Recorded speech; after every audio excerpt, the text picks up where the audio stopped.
thank you so much, everyone, for being here. This is it really is a privilege just to be able to share a bit of my story and some of the lessons, things that I've learned from my experience. And I think one thing that sticks out, and Taylor kind of said this at the start, just your commitment to be in the room and take a day is out of all of the things you could be doing in your business right now, really in itself shows that you're really serious about what you're doing, serious about your message.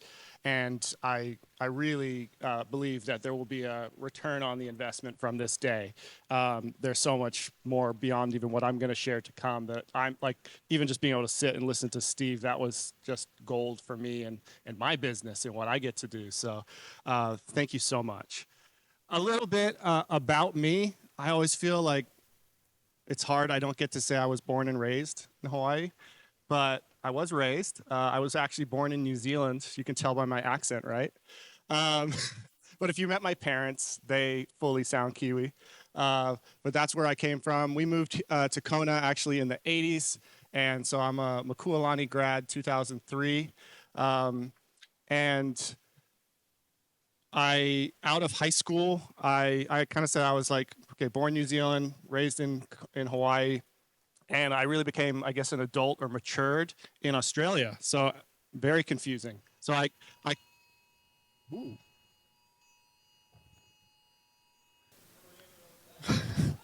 No missiles, no missiles. Okay. Hopefully I could bring back in. So Australia, it's a beautiful country if you've ever been there. But I got to spend a good part of my adult life, 15 years in Australia. Fell in love with it. It's my home where I met my wife. She's from America, but we met there. I have two wonderful children who were born there in Australia. So they've got Aussie, Kiwi, now Hawaii. And we moved back about 7 years ago. And it has just been so special and so cool to be able to, make the move. Because I think of my childhood and my upbringing here in Hawaii, and it was just the best. I pinch myself every time whether I go to some of the special beaches or surf spots, whatever it is, that, man, I got the privilege to grow up here. Obviously, it was my parents' decision, but now to be able to make that decision for myself, and as Steve was saying, make the hard choices, even with our families. And I know so many of you, not just in your business, but in your families, it's not easy to necessarily to live here, but especially for me, moving back these last 7 years to go we're gonna make that hard choice because it's worth it. It's worth it. And I've mainly for my wife and I, when we think back of that decision, it was this is for our kids, even more than us, because it's sometimes it's oh, we could just go live there somewhere else, a lot cheaper and easier. But for our kids, we want to make this place home because it is such a special place to raise our kids. It's been even the last few years being able to, for me, coach my kids' soccer team, AYSO, at Old A's on that field. I played on that field when I was 5 years old, before there was a swimming pool and a gym, and most of the fields weren't there. So now to have my kid running around on that field and doing that has just been really cool. So I love this island. I love this place. It is home. It is a big part, and I'm so glad that my journey, my family's journey, has led back to here. And I love that I get to even just take this time right now to I want to be able to serve this community and see the Big Island, see Hawaii thrive, really, really thrive. And I don't just mean off the tourism industry, but see local businesses really succeed. Because my business, what I do, just so you know too, I'm actually a solo freelancer. I work for myself. I do consulting and training and in the area of marketing, sales, and communications with businesses and organizations. I've been focused on this for primarily the last 15 years.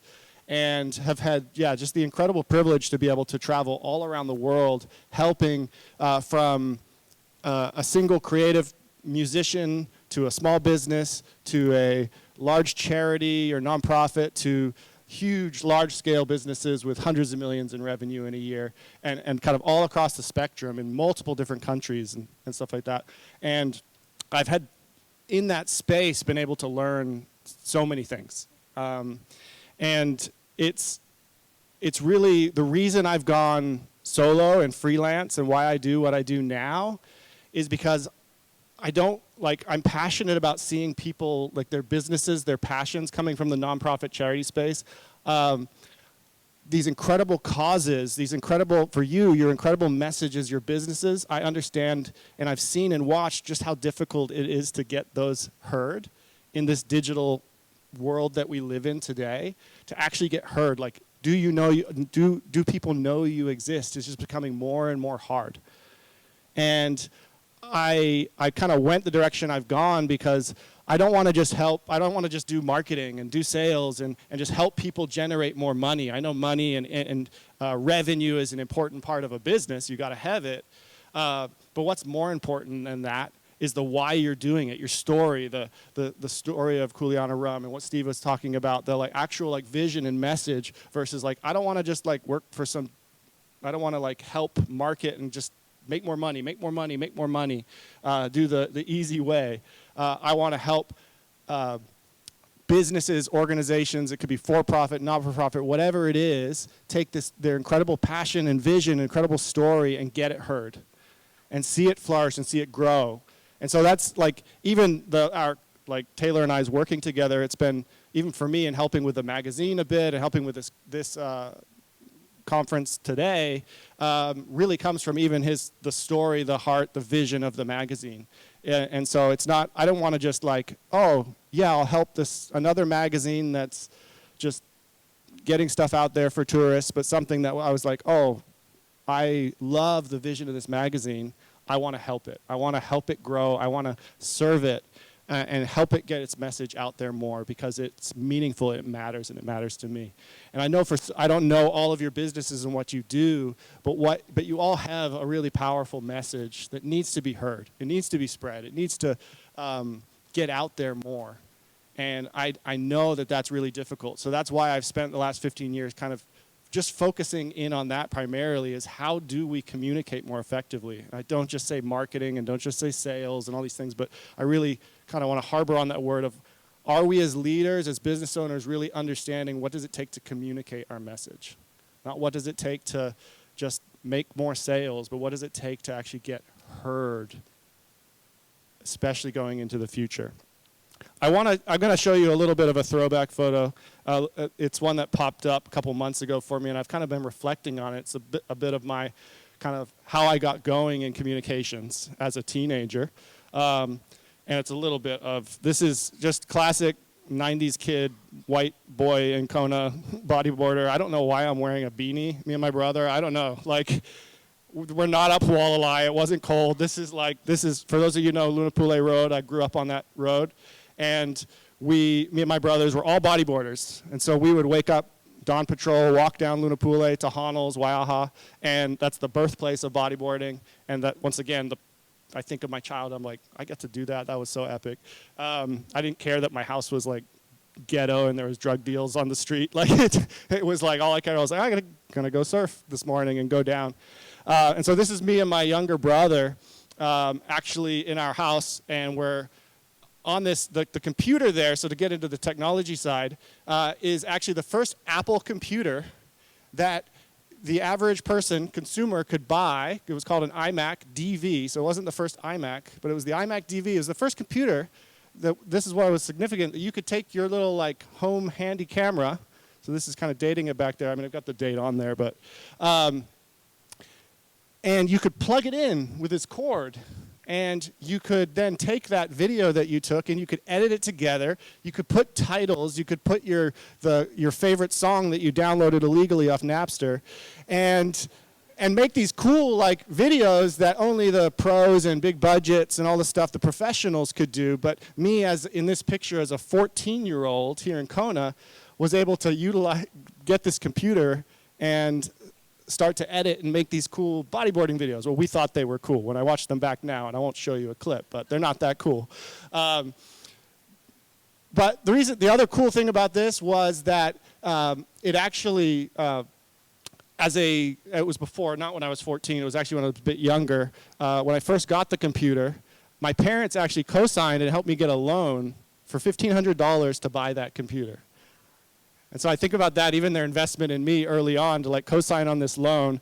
And my job was I stuffed little advertisements into the like one of the editions of the West Hawaii Today, like every Wednesday or something. I go down to West Hawaii Today with my buddies and we stuff papers.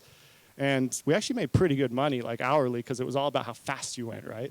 So we were, me and my brother, super efficient. But that's how I made my monthly payment for a year to Territorial Savings Bank, to my loan, still my bank, and got that. And was able to, for the first time, it's just reminded me, this ability to take technology, to take this tool to creatively express myself and to get the message out of things that I cared about.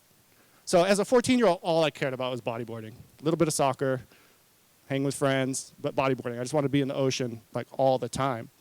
And so I got this tool and I was like, oh man, I can like capture it, video it.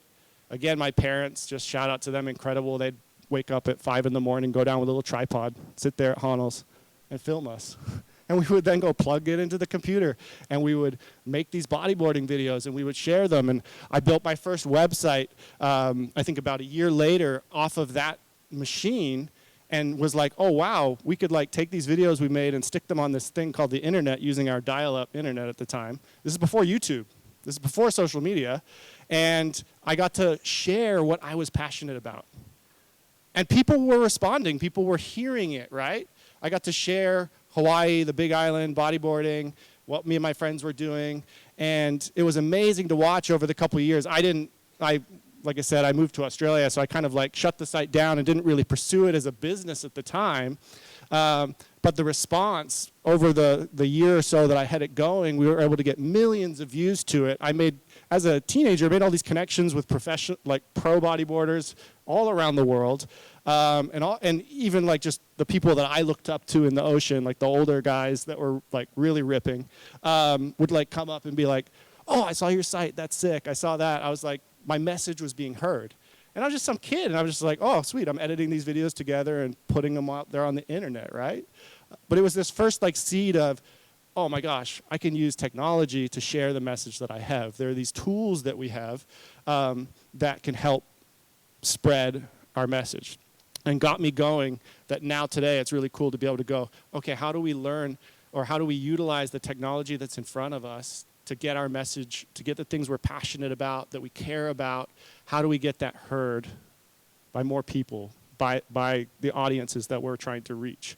So that's I won't leave that photo up any longer for you. For me, 5 years before COVID, that's the only time I'll say that word. The 5 years leading up to that, the primary like part of my work that I was doing, like I said, was training and consulting, was travel related. And so it was during those years that I got to travel and work with dozens and dozens of businesses and organizations around the world, different countries, different languages, cultures, and start to do what I could in my way to go like, hey, you should try these things. Let me help you. Let me train you with what I know. But also got to learn so much. That's the cool thing about days like this and being able to just like work with other businesses. I actually I said yes to come speak to this, but guess what? I get to learn. And it's what I'm going to learn from everybody else speaking that's so valuable. So in this season, I got to learn so much especially as we continue to get into a more and more just absolutely bonkers world of the internet that we now live in today. Like it's only getting more crazy, right? Like social media, TikTok, everything. I got to learn all of these really cool things that were helping these businesses and organizations communicate well and grow well. And so if I had a week with you, I would say, here's like and for some of my trainings, I started getting into that. I was like, there's like a dozen of these lessons that you could, if you do these 12 things, you do these 20 things, these 30 things, they'll help you grow, right? There is like probably 1,000 things that if you did all 1,000, you would grow. It's a reality. There's just like an endless world of incredible things you could learn that if you applied them to your business, they'll help you grow. But it was out the back of that I started to notice that there were a few things, specifically the 3 that I'm going to cover today, that were kind of bubbling to the top. I was going like, hey, if I were to like dissect this down to 3, they're like almost overly obvious or simple, but there are these 3 keys that can really help you grow and communicate more effectively. It is these 3 keys, and they're kind of what make up what I'm sharing right now. And the picture that I have for this, that I'm kind of going through this, is, and the metaphor that I've used going through, I don't fish, but back to Luna Pule, at the bottom of Luna Pule was Yama's fishing store. I don't know if any of you remember that. Speaking of fishing, again, I don't fish, but it just seems like this picture stuck with me, is our communications really is like fishing. Like you're fishing for customers, you're like trying to catch, right? And I had this picture as I was continuing to work with these businesses of our communications is like a net. And we're trying to kind of cast it out there through social media, emails, whatever it is, like going to events, whatever it is. We're trying to cast our net, and we're hoping we can catch fish. And our business is like the actual like fishing boat. We're like hoping they just, and sometimes we don't really do anything. We just kind of sit on our boat and fish jump in, and they're just so happy to be there, right? But for the most of us, we're trying to cast and fish. And so these 3 keys that I'm going through are really looking at, hey, let's look at our communications like a net, and how can we strengthen and build more effective, better, stronger nets that can sustain and help you grow well. Because what I've often seen as I've gotten into the nitty-gritty of a lot of these businesses is they got nets, but their nets have a lot of holes in them. And they're often like not very good nets. They're the cheap nets because they tried to buy the cheap ones. And when they do get a bunch of leads, a bunch of people wanting to engage with them, connect with them, the nets break. They just can't handle it. They don't got capacity for it. And that's like, there's just holes all over. And so they still catch some. Like I said, some like to just jump into the boat. But yeah, we need stronger nets. So how do we build stronger nets? So these are the 3 keys that I believe to build stronger nets that I'm going to cover. The first one is we need to build a foundation of feedback. The second one is we need to make it easy for people to connect, to join you. And the third one is we need to invest in the process of communications. Okay? I'm going to start with the build a foundation of feedback. This is my favorite, and this is really what I spend the most time on. And I often tell people, like, I'm a marketing, content creative person that became a systems guy, and it was because of this. It's why I don't necessarily do a lot of, like I said, that picture back there, I liked video. I like video editing. I like photography. I like to create. And I still get to do that a little bit, but it's not part of my business. The main part of my business is actually more systems related. But I'm not an IT guy. I'm not like a tech guy. I just see that these are tools that can help us creatively share the passions and the messages that we have. And so this one, like I said, is my favorite, build a foundation of feedback. What do I mean by that? My all-time favorite communications quote that I say pretty much any Zoom call I'm ever in or any meeting I'm in, if I meet with any of you in the future, chat with you, work with you, I'll probably say this one again. And I think this is just like so relevant to the age that we live in, even though the quote was said way before this, is this one by George Bernard Shaw, an author. So the greatest problem with communication is that the illusion it's been accomplished. So many of us think because we are posting on TikTok and on Instagram, because we sent that email, because we made that phone call, because we printed an ad in a magazine, we are communicating. But that's not what communication is. Communication requires real feedback, and it requires a response. That's why this topic, this session is about communications and not about marketing. Because marketing is a part of it, and there is communication in marketing, but communication is something we need to become more experts at because it really does require feedback. And so much of social media is not communication, it's noise. It's just yelling. Even right now, I don't believe right now I'm actually communicating effectively. Which isn't a diss on myself, hopefully, in my public speaking, but how do I know I've communicated is when I hear feedback from you, when I get a response afterwards. If I do, what parts stick? What of what I'm sharing to you right now did you even hear? But even more for me and my message and what I care about, which I just shared in the intro, is come Monday, what the heck do you do? Do you still remember what I said, and did you put anything into action?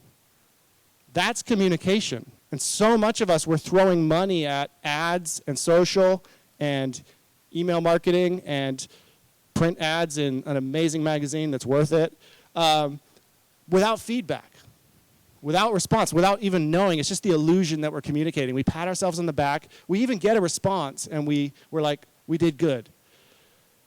In my earliest years getting into marketing, because that's kind of how I got started, I had the opportunity in Australia to sit down with the director of a very large charity out there in Australia, very gifted at fundraising and communications as a whole. Like I was like, this guy, they know this charity, what they're doing, massive impact in Australia.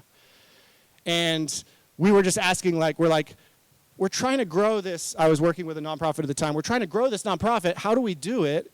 And he went right back to the start, and he's like, because we were like, oh, do we spend ads? For me, I was a creative, and this is the emergence of social media, the cool new platform, Facebook. And I was like, I just want to go do Facebook and Twitter. I want to go start just spreading. That will be the answer. That's what young people are using their phones, and they're on Facebook. So we got to go use Facebook.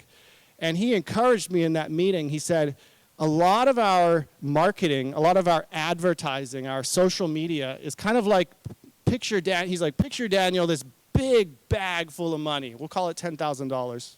It could have been 10 million.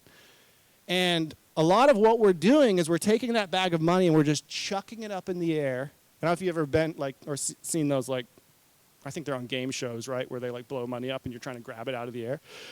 Picture that as just $10,000. You throw it up in the air. It's all fluttering down, and you're just hoping something happens. And something does happen, right? There is some kind of response. You do get some more website visits, and you get a couple more people come in, the next day to your business or your service, whatever you offer. You get people that come the next day.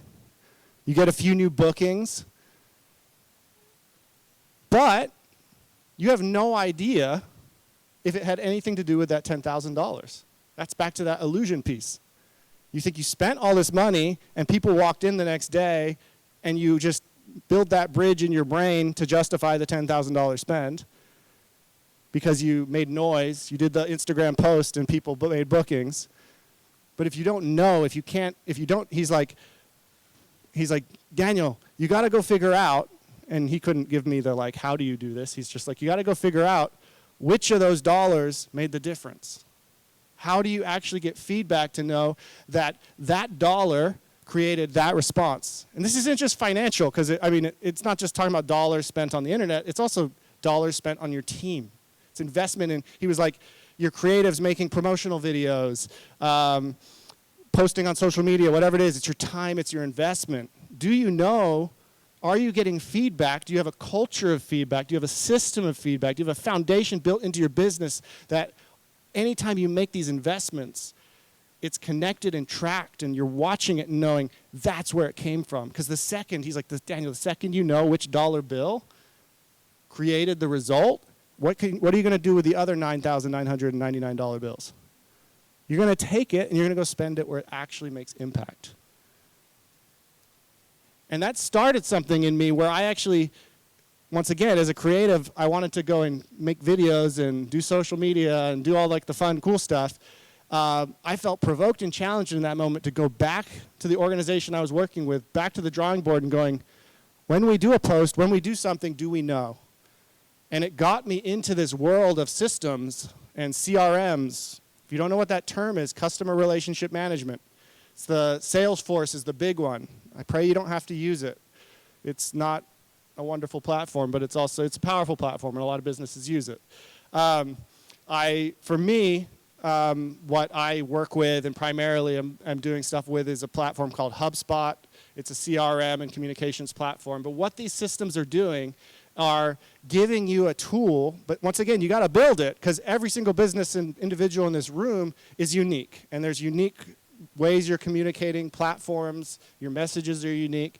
It's more about, hey, are we using technology? Are we using tools? Are we going about trying to figure out how can we build a foundation of feedback into our business that we actually truly know that, hey, we spend money here, they fill out a form, they come into our system, we know it came from that form, which was from that dollar spent, And then when that person walks in and makes a booking, we can look back and go, it came from that dollar spent. And so I spent really what was the next 18 months of my professional focus.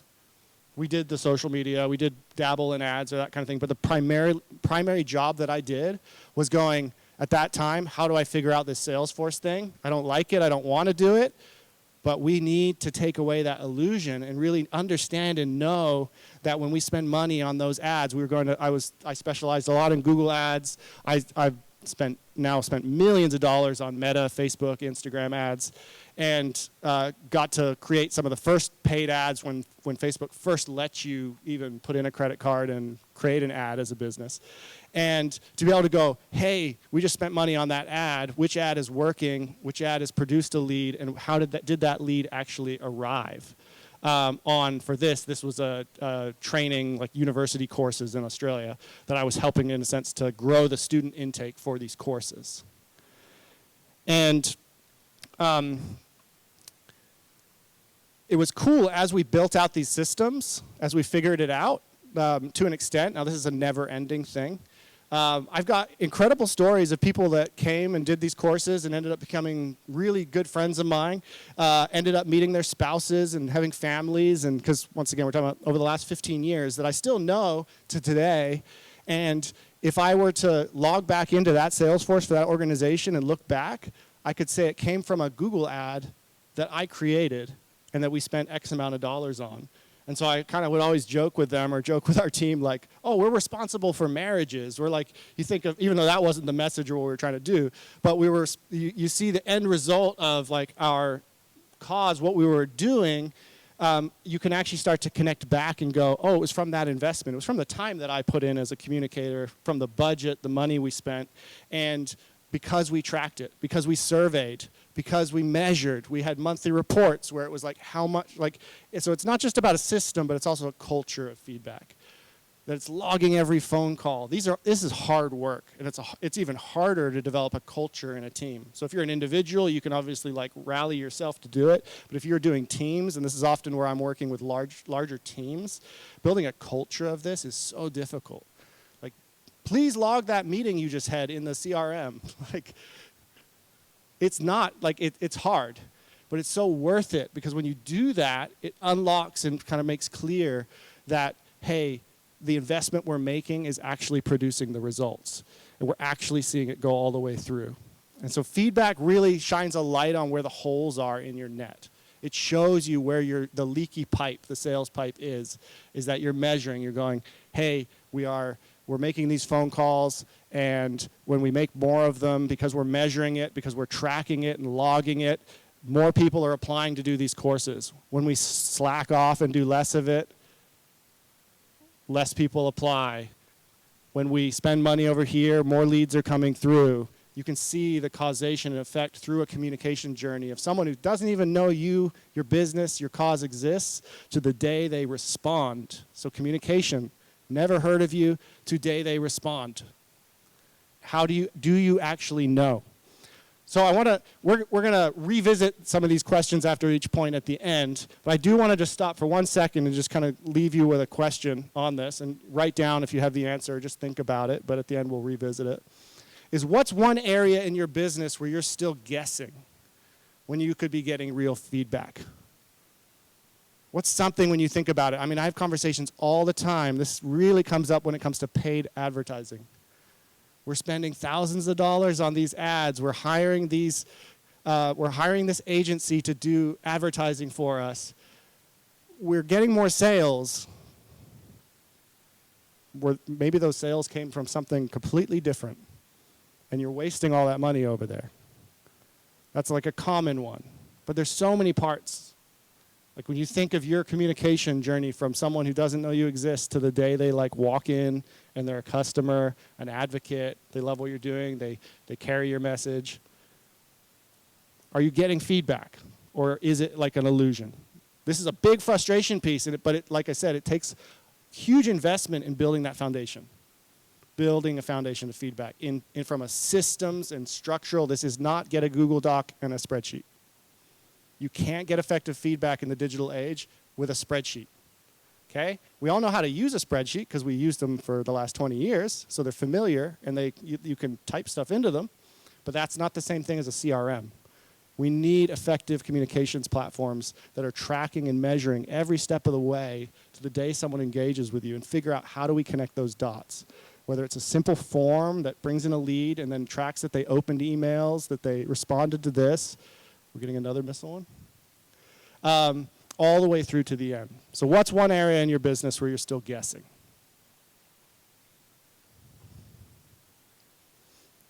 Okay, number 2, make it easy to connect or join, depends or buy, but it's just make it easy. Growth is so often, and clear communication is so often hindered or blocked by friction. We make things unintentionally quite difficult. And I've run into this time and time again, whether it was within the organization I worked with at the time, where we do, because whether it's a clunky website, how many times have you been on a website and you can't even find out how to contact the business, or they give you the email address and they expect you to select it, copy it, go into your email and paste it and then write a message. There's simple things in our communication, in our journey with our customers that we're making it difficult, unintentionally, that we have to go through, that I want you to think when you come Monday, what part of our communications journey or process, if someone engages with us on Instagram or on social media, is it easy to discover us, find us, get to us, and purchase? What are all the steps that comes along the way? Already in the last week, there's one local, I'm not going to name businesses because these are wonderful businesses and what they're doing is great. This is we all have this in our business. But my biggest current pet peeve, this is more to do with in-person communication, because this is everything you do, your in-person experiences is communicating a message. And one business I went into yesterday that I go every couple months, this other business that I go into weekly or daily, multiple times a week, for some reason, their receptionists don't like to look up. I mean, I don't think those businesses aren't represented in here, but I'm just this receptionist desk yesterday was not far from the door. I opened the door, it's their job, right? There's no welcome. They didn't even acknowledge my existence. How did that make me feel? That made it hard, and it made me feel, the emotions I feel are this is awkward. What do I do next? Hello? I almost stood over and was I didn't want to ding a bell or something, but I'm isn't that your, why are you there? And this other one, daily I'll go through, and it's occasionally I'll get a smile or a hey, or oh, welcome, if they happen to be looking up, because then they can't avoid it, right? It's if you walk in and they're already looking at you, they're not going to be look away. And I'm just this is communicating something about your business. And I'm sure none of you have that problem. So I'm not speaking to any of you. But you got to think about, as people are connecting with you, engaging with you every step of the way, how are you making people feel? What are you communicating to them? We make it difficult. We make it hard. I want to give you another example that's almost this other completely left field one, because it was, once again, this is to do with that university courses that we were trying to increase students into these courses in Australia. And this is another example of where we were making it difficult for our audience to join. We were making it difficult for them to engage. And this had to do with phone calls or sales calls, right? We were flying around the world to come and do this course, move to Australia for a season, spend thousands of dollars. This isn't a small purchase, right? So it's not they're just going and buying a meal at a restaurant or something. These are thousands of dollars, big commitments. And so a car sales or the biggest purchase you ever make, a house, you don't usually just do a quick transaction. The power of a sales call is really, really important part of that process. So I'm not getting, the point here isn't make phone calls, but you should get on the phones. And so we were doing that. Our team, we had a call team. Anytime a lead would come in that was interested in the courses, our team would give them a call right away, as soon as possible. The response time as well. All of these kinds of things that we realized often make it hard for people to join. So response time's a massive one as well. The amount of businesses too. Organizations that I would go into like this one, that someone would email them and then they would wait their response time would be 2 weeks and they'd email them back, sometimes months later, because they would just get lost. Once again, that's not intentional often. It's like it gets lost in your email inbox. So you need a good system. And so, like I said, we were calling, we believed in phone calls, and we were trying to, but one thing we were noticing as a team is there was, from a marketing side, huge interest from Europe to come to Australia. Europeans love Australia. They wanted to come to Australia, and they wanted to come and do training with us. But, so, huge amount of leads and interest, but very few would end up on the courses. So maybe one. And we were like, oh, like, we would love to see more Europeans. We loved Europeans, loved all these, they were coming. But they weren't coming. And we went to the team, we're like, I wonder why that is. We're like, oh, it's this thing called a time zone. Have you heard of it? You can't, like our team, 9 to 5 in the east coast of Australia can't call people in Europe because they're asleep. So it was like a duh, like they're asleep. So we had to make it, it's like one of these obvious things that we never really think of, that our audience, we were making it difficult for them to join because we just didn't really communicate at all with them. We might just send them an email or say, you should come. But they were never going to make that leap without speaking to someone, speaking to a human, and the power that that would like have in that sales process. So our team had the idea. Now, this wasn't necessarily fun. This was hard, but it made it easy for the customer, was, hey, what if once a week our team gets up at 4 or 5 a.m. in the morning? I'm not a morning person, so that doesn't sound fun to me. I don't know if anyone in here thinks that's fun. But our team would do that once a week. They would rotate the team, and they, once again, they wouldn't like work all day after that. They'd get off early, so it was a chance. But they would do that, and guess what they would do? They would focus that time in on calling Europeans, different time zone. Now, that may not relate to your business here, unless you do have your audiences in Europe. You'd have the same problem, or you're trying to make any sales to Europe. But guess what happened? Within months, we saw an absolutely like exponential growth in people applying to our courses from Europe, because we took the time and looked at and realized we're making it really difficult for Europeans to join, and we still want them to join. So are we willing to do something a little bit harder to make it easier for them to join? Also, this is about adding value in the process. So this isn't just what I say about making it easy. We're often so focused on our product and the end sale and not the entire journey. Back to communications. We gotta be like, if you come Monday, I want you to like if I had a whiteboard, I'd write that. Is like, I always love doing this, is like write a big question mark, then draw a big line over, and then make a little person who's like a customer. And you gotta think through, how am I adding value through that entire journey, that entire customer journey? How am I, whether or not that person ever even becomes a customer. And I was thinking about that, this kind of stuck out to me earlier this week when we were on a Zoom call with us speakers for this conference, and I haven't met Mehana yet in person, but hi. And it was cool because on the call I was like, oh, my wife is actually going to get her tattoos like touched up at Ka'eo, Hawaii, their tattoo place. And I don't know if you can tell, but I'm not her ideal customer. Nothing, once again, it's not even a thing against tattoos. I hope maybe I'll get one day. I don't know. But I just don't. I have 0 tattoos on my body. So I'm not saying I'm never going to purchase. I'm never going to be a customer. But even myself, if I were to have a friend now say to me, hey, I want to get a tattoo. Where in Kona should I get a tattoo? Where do you think I'm going to send them? Where will I say? Because I've heard their message through word of mouth, through my wife's good experience, from the communication leading up to her getting her tattoos, to her post experience of getting them touched up, like all of that, and going, and I mean, all she talks about is like, because I haven't been there yet, she's like the actual like facility, the office, the space is so cool. Like, this is the things that she's saying in my ear. And I'm going, now that's stuck there. Like, so we can't just focus, when we think of communications and we're communicating our message, we can't be overly focused on just making the sale. It's all about the customer. It's all about that one person. Because when you focus on communications, you really do build momentum that which causes that word of mouth that goes well beyond your ideal customers, well beyond. that will create customers. So don't just focus on, oh, they're not my customer, they're not interested in purchasing.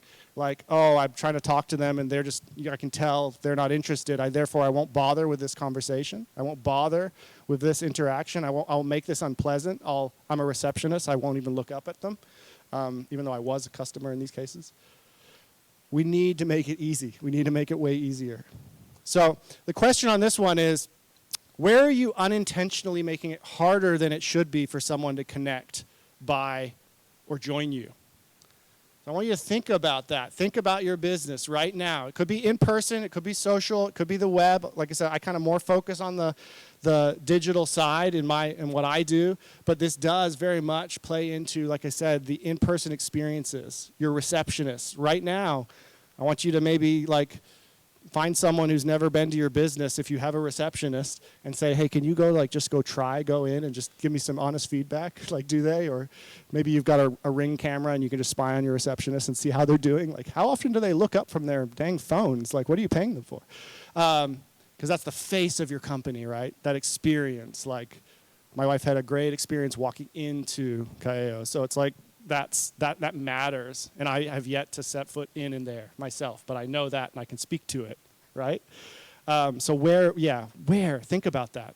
And again, this is the kind of thing that I hope come Monday, that this is the sort of thing that you're just starting to look at everything and go, dang, that's annoying. Have you ever tried to buy from yourself? Have you ever tried to book a session with yourself? Is it hard? What part of it is clunky or confusing? How can you make it better, right? Go through that. That's what we used to do with our university, the courses, the application processes. I love ripping apart educational institutions' application processes because they're so clunky and outdated and old. They're asking the stupidest questions on the applications that someone 30 years ago wrote. And you may have that in your business. There may be policies or procedures in your communication and how someone engages with you and how they purchase from you that you set up when they were cool or they were innovative 20 years ago, but they're not anymore, and they make it really difficult for someone to actually connect and engage. So 1, build a foundation of feedback. 2, make it easy to connect. And 3, this is the last one, invest in the process. And I say process because I'm from New Zealand. So that's the one little thing that I've got in my accent is process, not process. Where's my notes here? This area of communication is a long-term commitment and skill and thing that you need to develop. We all suck at it until we don't. Again, I'll use an example. Being a white kid from Hawaii, when I moved to Australia, I was like, I need some kind of piece of Hawaii with me when I'm over there. Maybe I'll learn the ukulele. I'll bring that instrument with me and learn how to play it. Let's just say when I first played it, I didn't sound good. I sucked, right? So you think of instruments, you can't just pick it up and you're all of a sudden just jamming. And even after a long time, I finally could maybe play Somewhere Over the Rainbow, but I never got good because I didn't commit to it. I didn't actually try. That wasn't super important to me, but I enjoyed it and it was a piece of home for me. But you can't just tackle this thing of communications. You can't tackle social media. You can't tackle communicating your message well in just some little burst. You can't just outsource it and throw money at it. You have to really hone your message. You have to really fall in love, especially if you're an owner or a CEO. You need to fall in love with the topic of communications. And you have to actually work really, really hard at it. I mean, back to the Apple computer. I mean, Steve Jobs, I think sometimes we rest on this idea that our product is so good, it'll sell itself. Our service is so good, it will sell itself. That's not wrong. There's truth to that, especially if your experience is really good. But even the best products in the world, some of the best ideas in the world don't really grow, don't really go anywhere because they don't know, the founders and the companies don't know how to communicate them well. Steve Jobs wasn't the computer nerd guy, he was the communications guy. He understood that their marketing and their investment, the words they used, were just as important as the detail that they put into their products. There would not be an iPod or an iPhone or an iMac if it weren't for him understanding that he needed to become an expert at communicating this. Because back then, the idea of computers in someone's personal home was foreign. Back then, having this little device in your pocket or a phone the way we have, these were all foreign things. He had to figure out clever and effective ways to communicate it to an audience that didn't understand it, didn't understand the technology. And now they're kind of boring and a bit repetitive, their keynotes where they release their new products. I mean, some new iPhone software, I don't know if anyone even knows that they did that a couple days ago. They had big announcements about all their latest software. It's kind of boring nowadays. Steve Jobs took the product release about a computer and made it something that so many millions around the world would tune into to hear. And these came to do with his keynotes, his presentations, how he public spoke and communicated the message, and how the marketing agencies they hired, the phrases that were so critical in making the message spread. When the iPod came out, I think it was the 10,000 songs in your pocket. These were well-crafted, well-thought-through communications that he didn't just go, here's an iPod, this is what it does, I hope you like it, and then it blew up, right? The product was amazing. So I'm not talking about, and I mean, we see how important communications is with how many crappy products are successful. That's on the flip side, right? How many crappy products and services are actually successful because people understand this principle first, that when you invest in communications, you get really good at communicating your message, you can be successful. But it takes time. And so what does that mean going into the future? And this is where I get into, because you can't just build really amazing nets overnight. I can't just go and weave together some nets. Once again, I said, I don't fish.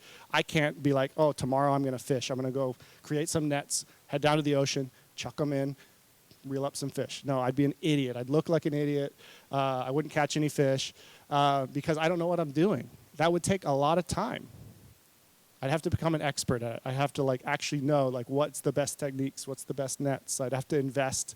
I wouldn't just buy the cheap random one made in China at Walmart and go and try to fish with it, right? It takes real investment. It takes real time, okay? That's why I said even back then I spent even the first 18 months of my energy with that company focusing on building a foundation of feedback and really deeply understanding communications. But what does that mean in the AI world? Okay, so now I'm going to touch on AI. I felt a little bit weird, okay, I'm going to talk about AI. How many of you in this room have ChatGPT on your phone right now? Okay, how many of you use it every single day? Awesome. How many of you pay for the professional subscription? That's good. I can't encourage you enough. There's probably no better return on investment right now than that $20 a month subscription into your businesses. But I'll get there with why. But AI really, I know even within this room, there would even varying extremes of opinions and thoughts on where it's going in the future and fears, and all very valid. And I'm not really here to convince you that AI is good and it's going to be this. It's just good for you. I'm just here to say, hey, this is like that iMac computer in my bedroom as a teenager. There's a technology. It's not just coming. It's already here. You're already all using it. Guess who else is using it? Your customers. More and more. My brother the other day refinanced his auto loan thanks to ChatGPT and saved thousands. He also took his separate car, Prius, into a mechanic, into the Toyota dealership, not here in Hawaii, but another place, to a Toyota dealership. They quoted him thousands. He ChatGPT'd the crap out of that whole quote and all the stuff and information in the year of Prius and got what was really the problem. Went to another buddy mechanic of his who then fixed it for literally $3,000 less. Your customers are going to start using ChatGPT in every part of your business, comparing you to other businesses and products. It's like back in the day. I mean, I don't know how many of you are in retail or have those kinds of experiences. I never was, but I could imagine it was kind of always frustrating or hard that someone would come in and be Googling your product to find it cheaper online and then ordering it online. You can hate that all you want, but people are going to do it. And you've probably done it in some way yourself in some store or something. ChatGPT is just another level. AI is just another level of where it's going.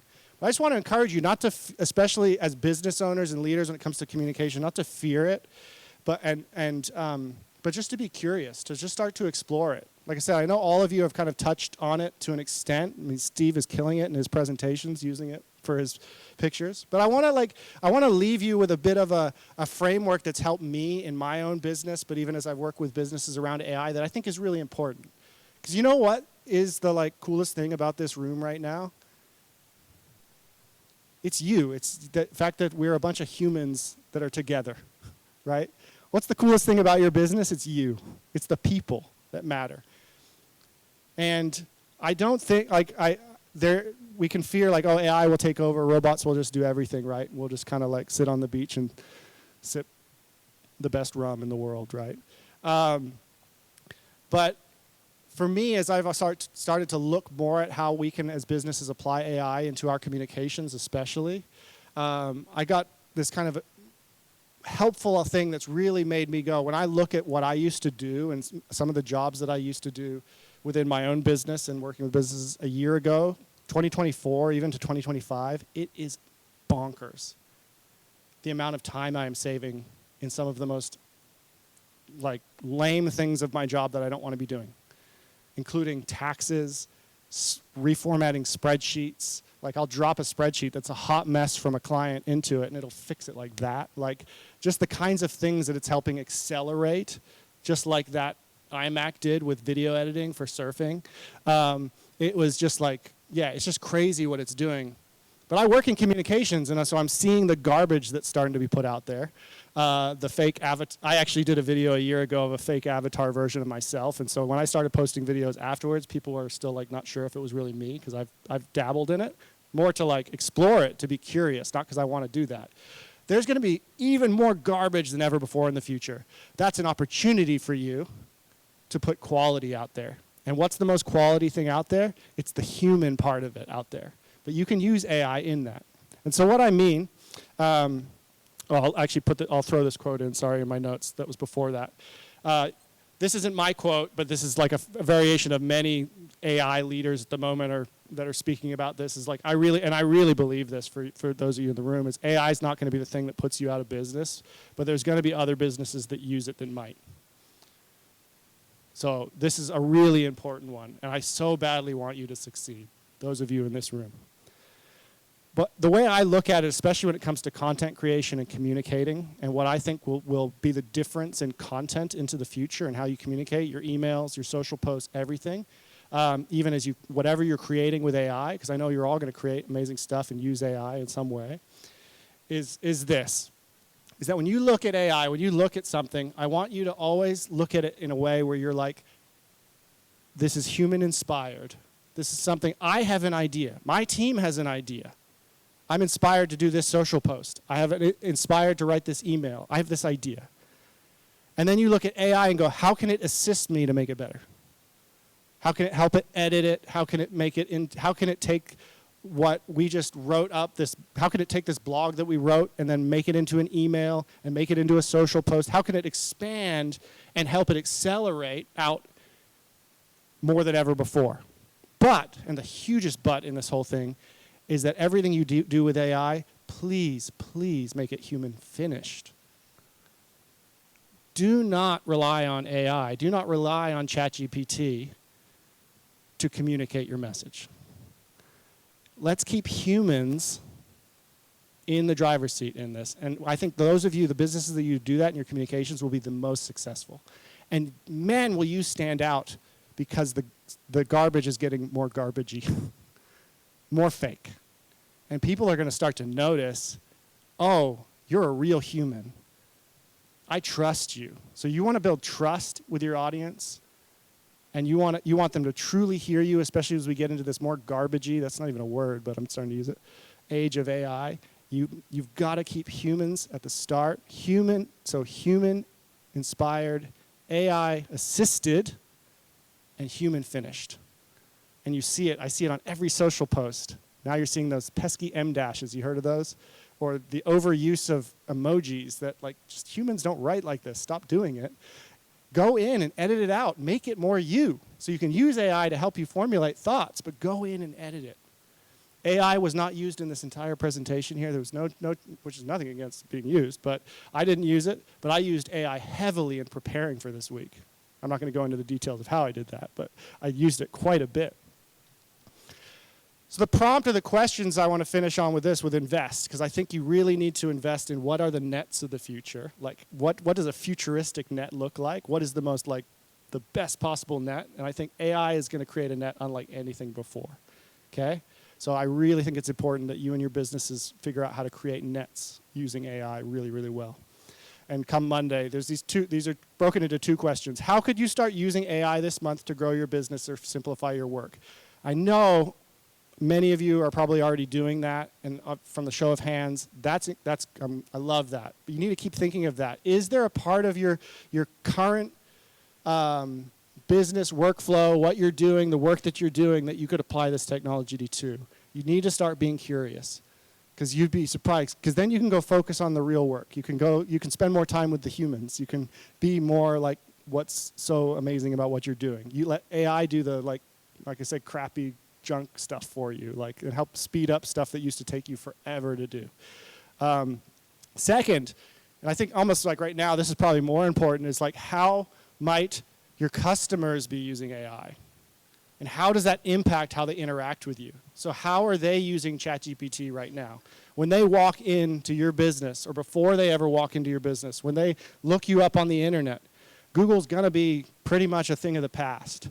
It's all going to be mixed in, it already is, but it's like people are going to be, I already don't Google anything for the most part. I'm just ChatGPTing because it gives me a much more thorough, in-depth answer and result than Google will. And there's not ads covering up the top of it or paid things in it. But so we have to be thinking about how currently in your unique context, because I can't necessarily speak to this is exactly what it will be, but you all have unique ways that your customers are going to start to use. And ChatGPT is just one tool, right? It's obviously the biggest. There's never before in the history of humankind been adoption to a single branded company's service this quickly than ChatGPT in history. Facebook, everything. There's never been an adoption to a tool like this before in history. So your customers, whether you hate it and think it's evil and don't want anything to do with it in your business, your audience does, and they will. So you need to really start to be curious and explore it. So to finish up, I just want to highlight those 3 things again, just so we remember them. Build a foundation of feedback, make it easy to connect, and invest in the process, especially the future of AI. So thank you so much.